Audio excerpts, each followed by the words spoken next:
இப்படி நம்ம வாழ்க்கையில் எது குறையாக இருக்கோ அதை பெற்றுக்கிற மாதிரி நம்ம வாழ்க்கையில் ஒரு வசதி குறைவாக இருக்குது அப்படின்னா அதற்குரிய இடத்திற்கு போய் அந்த மாதிரி முறைகளை நம்ம கையாண்டால் நமக்கு பணக்காரனாக ஆயிடலாம்.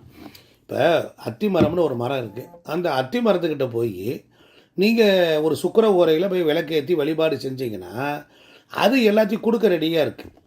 அதே போல் குரு ஓரையில் அரச மரத்தடியில் போய் இருந்து விளக்கேற்றி வணங்கி வழிபட்டிங்கன்னா அதுவும் நன்மை தர நிறையா இருக்குது.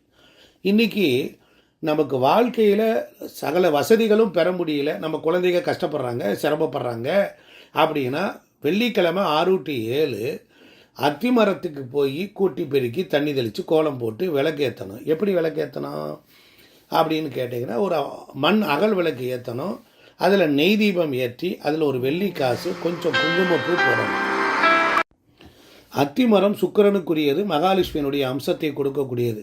யாராவது ஒருத்தர் இல்லாதவங்க கேட்டாங்கன்னா நம்ம இருக்கிறவங்க கொடுப்பது போல் இந்த இயற்கையில் இந்த அத்தி மரத்திற்கு குருவினுடைய ஆசீர்வாதம் உண்டு.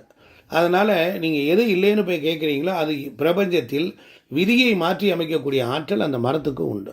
அதனால் அத்தி மர வழிபாடு, அத்தி மரத்தில் நாம் குரு நரசிம்ம சரஸ்வதி இருக்கிறார். ஒரு மனிதனை குபேரனாக மாற்றணும்னா அத்தி மரத்துக்கு உண்டு. அது நாட்டு அத்தி மரம் இருக்கும். அந்த மரத்தை நம்ம தெரிஞ்சுட்டு சுக்கிர ஓரை வெள்ளிக்கிழமை காலையில் 6 to 7 சுக்கிர ஓரையில் போய் நான் சொன்ன மாதிரி வழிபாடை செஞ்சோம்னா தொடர்ந்து 6 வாரம் போய் வாங்க. அதுக்கப்புறம் வாழ்க்கையில் கண்டிப்பாக முன்னேற்றம் உண்டாகும். இந்த வீடியோவை மறக்காமல் பாருங்கள். 1க்கு 2 தடவை பாருங்கள். கண்டிப்பாக வாழ்க்கையில் ஜெயிப்பது உறுதி. வெற்றி பெற்ற ஒரு விஷயத்தை தான் உங்கள்கிட்ட பகிர்ந்துருக்கிறேன். மறக்காமல் நம்ம சேனல் லைக் பண்ணுங்கள், ஷேர் பண்ணுங்கள், சப்ஸ்கிரைப் பண்ணுங்கள். நன்றி, வணக்கம். திருச்சிற்றம்பலம்.